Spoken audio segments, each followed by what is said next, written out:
This is Brian.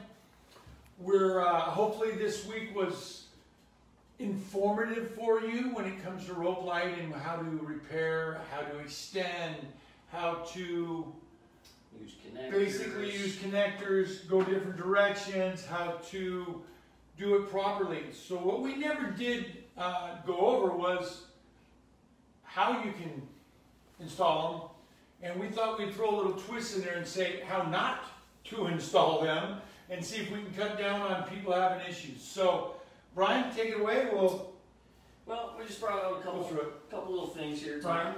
We have this is just a standard 3-foot channel that we brought out. Something like this, we recommend, it doesn't come with pre-drilled holes. No. But we recommend that you just pre-drill 3 holes, one in the middle and one on each end. Use like a little number 6 screw. That's one method. Yeah. What else would you do? Well, if you're outdoors and you don't want it, it's up against metal, it's up against something you don't really want to drill into, silicone 2-way tape, a good waterproof 2-way tape would work. Basically, whatever works for you, the best. Whatever works for your material. If you need some kind of adhesive, yeah, you could use some sort of, whether it's silicone or some other adhesive. You could liquid nails would hold this in a place forever. And then possibly maybe just a little bit of duct tape to hold it secure while it's drying or something. Yeah, and like I said, silicone, liquid nail, anything like that you can put in place with. I know guys that do Velcro, actually literally do Velcro. So depending where you're using it, how you're using it, reason you'd use a channel is because at night you want it to look extremely straight. You don't need to use a channel, right? If you weren't going to use a channel, what else would there be? So we do have the mounting clips right here.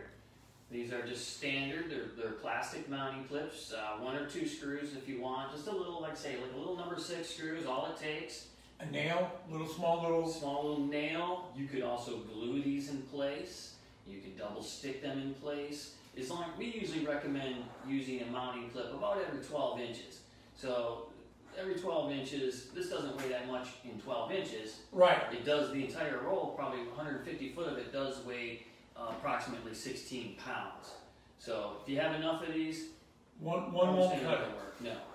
But also, the closer you put them together, obviously, the straighter your rope will look at night.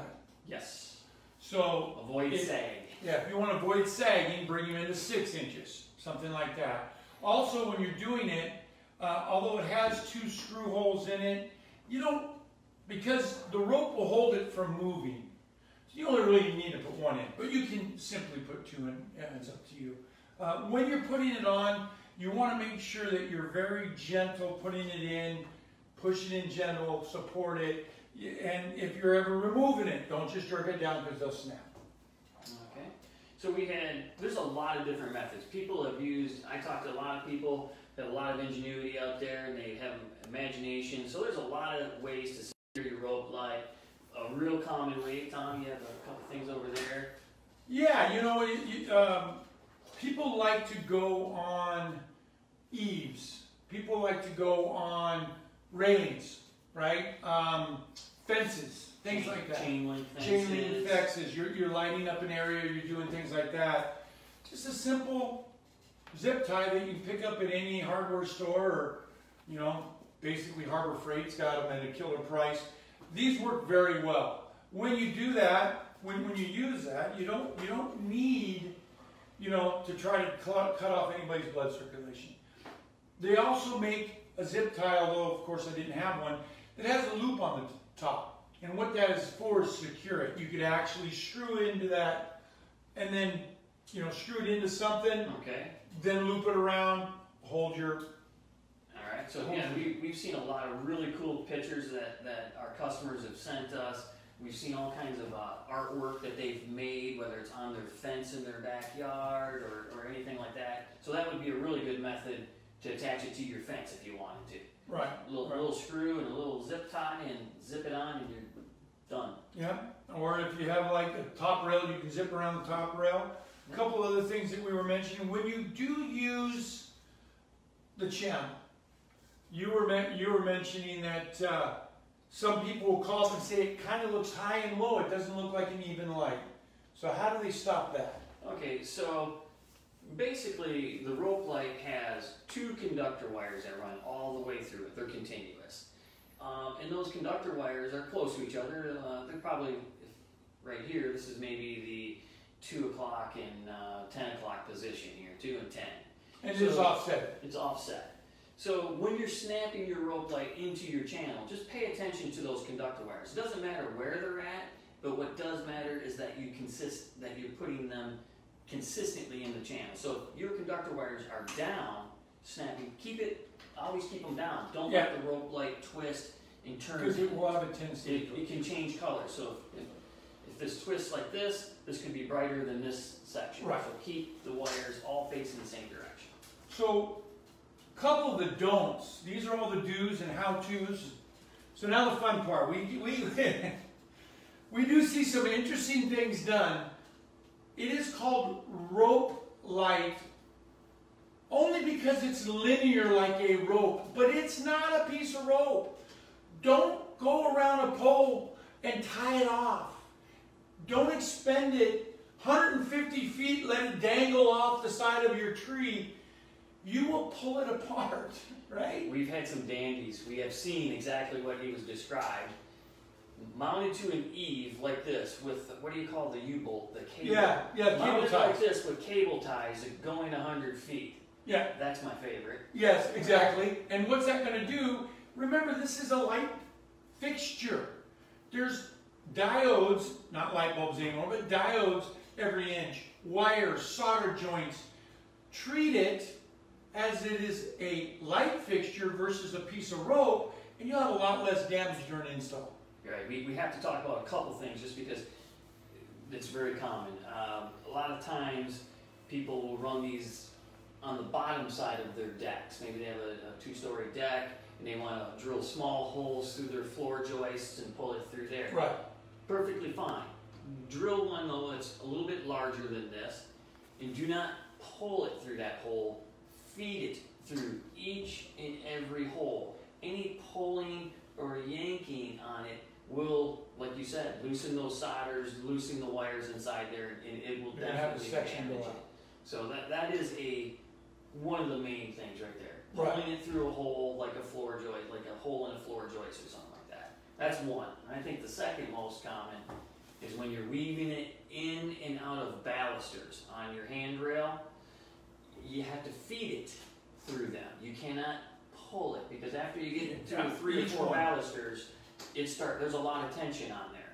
So I think those are the 2 main no-nos right there. And there is another thing that's a real big no-no that is not quite as important as incandescent used to be. Incandescent take about 10 minutes and you were done. But it's marked right on the top of the box when you get it. It's going to say, caution, do not plug this in while it's on a roll. And everybody asks me why. It's LED, it doesn't get hot. Well, when you think about it, you've got 80 rolls, 80 different turns that are tightly turned. Air can't get in there. Now, with an incandescent, in about 3 minutes, this would be so hot you couldn't touch it. LED, I probably got about 15 minutes before I'm going to be doing any damage. But if you leave it on the reel as you're putting it up, by the time you get about halfway through this reel, it's going to be stuck together. Do not plug this in. You get it home, you plug it in and go, I used to be able to plug it in. Well, okay, that's the color I ordered. Great. Now install it. Perfectly fine to plug it in for just a minute or so, show people what color it is, and make sure it turns on. It's not fine to leave it for any period of time. Cannot leave it on while not have it on, plugged in while you're installing. Anything like that, by the time, and I've seen people, they'll plug it in up in their eaves, they got it going, and they're working their way across, and it's still on the roll. 2 things bad. By the time they get halfway through the roll, it's now a clump of plastic. But the other part of this is, and the last probably thing I want to mention is, when you take any substance, garden hose, rope light, anything else that is wound around something every turn it makes, it puts a twist on it. So if I was to take this and unreel it and lay it here, it'd be coiled. Well, if you don't take that gently and uncoil it while you're laying it out, what happens is that each one of these crossovers, if you don't uncoil it and get it to go flat before you install it, you could have a section out in the middle. And what's happening is your crossovers are grounding out because you too bad a twist in it. A lot of times people will call up and say, hey, you know, I got a section out, and I'll say, well, especially if they're going around palm trees, right? They think, hey, it's already coiled. I'm just going to follow that coil and put it around my palm tree. You want to make sure you straighten it, because if you don't, and a lot of times it'll go out, and I tell them, go out and just untwist it, and it turns on. You wouldn't think of it, but that's what happens. It gets coiled up just like a garden hose. A lot of small wires inside there. And what happens when you take your garden hose, you go to pull it, and you don't uncoil it, it kinks. And that's what will put a dead section in your roll plug. Always uncoil it, never leave it plugged in or real. All right, well, I think we should get to the fun part of today. Yes.